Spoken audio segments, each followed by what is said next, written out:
Positive observations. One is that this discussion is even taking place, and two, the sheer number of people who came to hear it.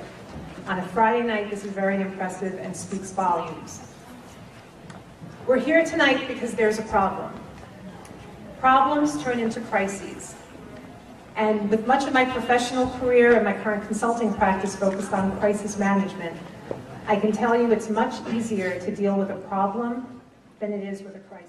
Cornerstone of democracy, the cornerstones of democracy.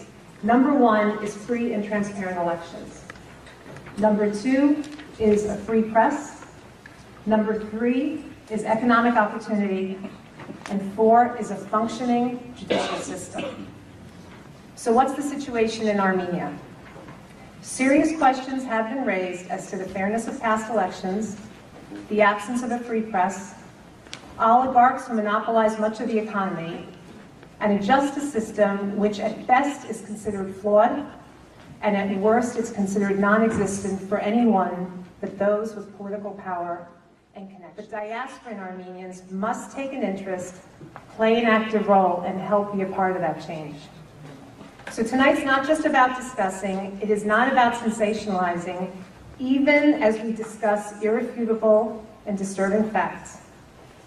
If there's one thing I've learned from many years in American government, it's that democracy is a process.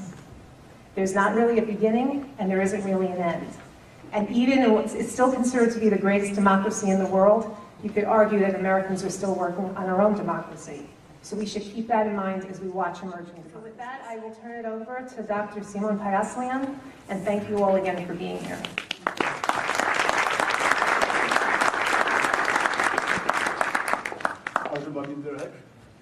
Thank you so very much for this wonderful opportunity to come and talk about human rights in Armenia. Obviously a very important topic and a very pressing issue, not only for Armenians in Armenia, but also for Armenians in the diaspora. But before I get to the topic, first I would like to say my special thanks to Ara Aras for his time and energy initiating this entire process of organizing this event.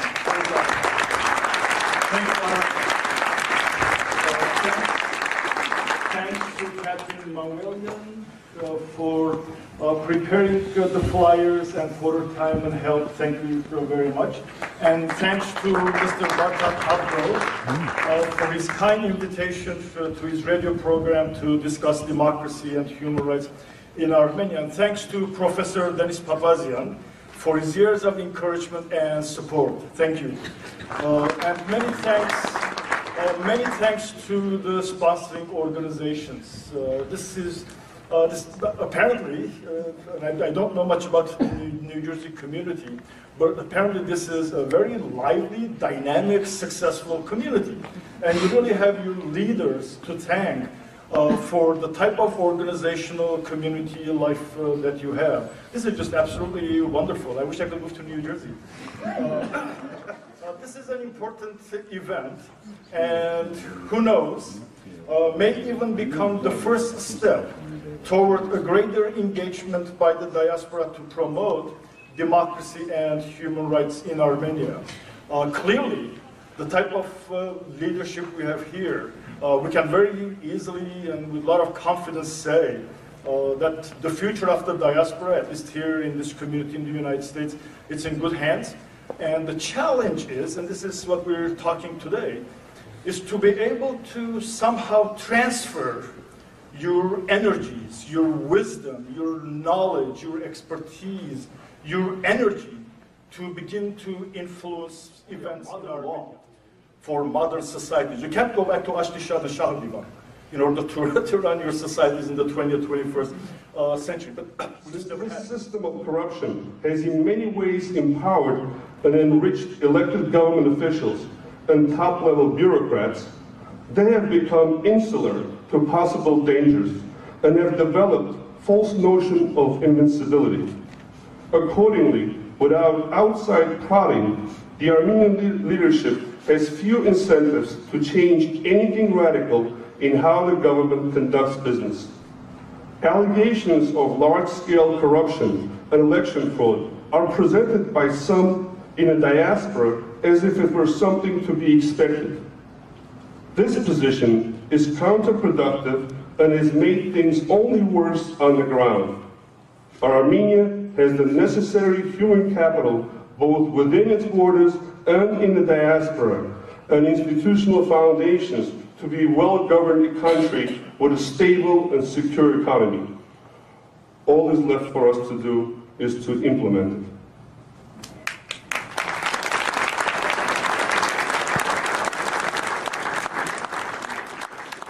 Right now we are having 70,000 people. It was results in 2010. In 7 months, 70,000 people left the country for good. And every third young person in Armenia is thinking of the future abroad.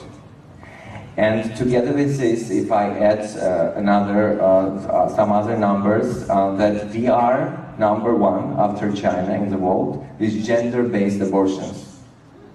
Okay, and in some 20 years, it means you will have 15,000 fewer women than men, and etc., etc. So.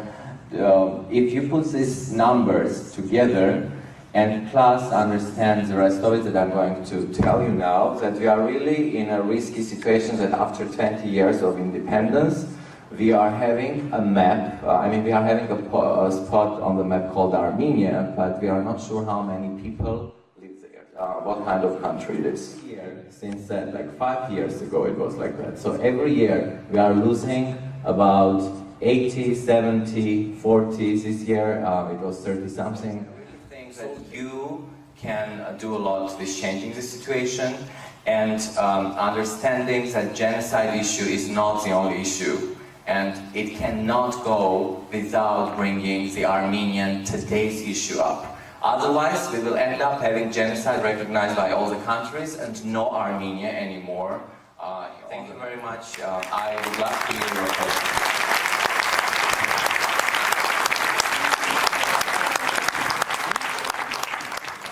Approach with the idea that we should use our political capital, the Armenian American community, the political capital that we harvest through organization, through donations, through volunteering, through our votes and other means, right, should be directed toward the U.S. government with the instruction that the U.S. government address injustice in Armenia, right? It's a pretty idea. Actually, at the surface, you might say, well, geez, wouldn't that be nice? Wouldn't that be nice if we took our political power and gave that tool, that hammer, that leverage to the State Department, and they would go over to Yerevan and beat Serge Sarkisian on the head and tell him, set things right. Except that's a fantasy. That is a fantasy. The fantasy is that the U.S. government cares about democracy in Armenia. I'll tell you some stories later if you like. They don't care about democracy in Armenia. They care about isolating Armenia from Iran, separating Armenia from Russia, delivering Caspian oil, and getting Turkey into the pocket. That is their mission. And any leverage that you provide those guys, they're sons of guns. I deal with them all the time, every single day. They're sons of guns. They'll take that leverage and they'll twist it and use it against the very purposes that you would hope they'd be used for. Who's going to stop them? There is really nobody to stop them from doing so. There is no internal pressure, there is no external pressure, and if you have government officials that decide to act in a certain way and they think they will benefit from that act, they will.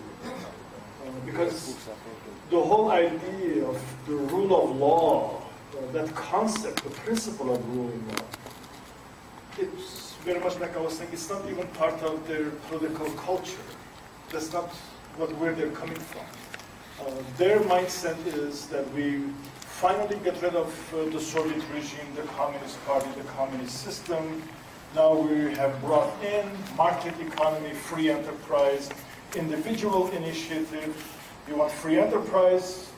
I go out there and steal as much as I can. That's my free enterprise. The government officials go out there, kill, survival of the fittest. Good old 19th century ideology. The diaspora could have a very influential input in Armenians' everyday life if they really organize and prioritize and think what they're going to do. Unfortunately, the diaspora is disorganized, and the diaspora is not one homogeneous entity. There are variances, askahais, and that causes its own problem. Local front and here in the diaspora, I thought that one ray of hope was the mobilization over what happened with one of the members of our community, Nadek Archunyan. And that to me was one example of how we were able to have a unified front. Maybe it was a very specific situation, but we did seem to create a lot of momentum. But what I want to know, and maybe Garo can answer this, like what happened to that momentum? In other words, Nadek was released, and why we really don't know if it was because of all of the efforts on the diaspora's side or the Armenian side, but like, what can we do with the momentum on just that one case, and to see if we can continue to work in a unified fashion? Because I don't think that case is over. No, the case is not over. It's actually far from being over. What prompted here the outcry was actually the arrest. But the arrest seems to me was thought out to be more of a pressure tactic than actual criminal case or incarceration. The pressure tactic was to have, well, they didn't just arrest Nadek, they arrested two other people. They arrested the director or vice president and the chief accountant. And what's interesting is actually the chief accountant's arrest. I was actually in court on the day that the arrest happened. I arrived in court about 8 o'clock, and Nadek and Ani, who was the vice president, had already had their judgment of 2 months incarceration. But they still had the accountant up in the chambers, which was closed doors, so I couldn't actually, nobody actually could go and hear what was going on. And they kept him there until 12 o'clock, 12:30 at night. So that's like an additional 4.5 hours. Well, the tactic was to pressure the guy. By the way, the accountant has epilepsy. He's an invalid. And so also physically weak. And I guess their intention was to pressure the accountant to give testimony against Nadek. Didn't work, but they worked on the poor guy for 4 hours. And at 12:30, same judgment was passed on to them. Now, the judgment, interestingly enough, was based on incarceration, if I'm not mistaken, and Saro is in the audience, he may correct me. Saro Hartunyan, brother of Nadek, is in the audience, so if I'm incorrect, he can... He wants to say it. All right. The initial proceedings were for tax evasion and money laundering. That case was in court, and they were waiting for the court to make a decision on it. But there was still investigation going on, and they were still calculating whether Nadek does owe that money or not. The court didn't make the decision yet, but in order to use scare tactics, they had an ex-employee claim that Nadek, the vice president, who was a 26-year-old girl, and that guy with the epilepsy scared them or threatened them in the street with violence if they testified against Nadek. So based on that threat, they found them to be dangerous power are essentially immune to one-time protest. They know that you're going to yell and scream, you're going to go away for 364 days, and you're going to show up again and yell and scream again. The trick to real influence is sustainability and institutionalization. The trick is to institutionalize your power so the people you're targeting know that you're not going away, and you target their fears and you hit them at the leverage points that are going to can cause them potential. As an update, my family has put together all the facts of these of years past of what happened, and it's a packet of evidence that would stand up in the Armenian court, or would stand up in the European court, or in the American court. I mean, evidence is evidence, facts are facts.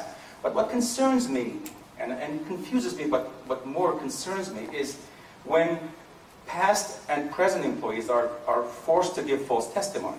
And my hope is that we will find a way to have an impartial court to look at our case, and that's what I would like to say. That's my hope. Go out there and really demonstrate what really happened on an impartial way, because because we're all looking for validation, right? I mean, this is Sarah and Narek's case and Hartunian's case, but there's many such cases, and we're looking for validation. We're looking for confirmation of what are the values that brings us forth. Today I spoke with Narek, and I said, Narek, we'll get done. Where are we going? I mean, I'm worried about him. I'm an older brother and a father, and I'm worried about Narek and the likes of Narek. And Narek said, nowhere. Nowhere in the sense that I'm staying here. I'm convincing everybody in Yerevan and Hayastan to work for the country, to not give in to despair, to try to work on reform. And I'm not going anywhere. He said, because we're right and it's going to be right. That's how he finished. He also asked me to give you a message.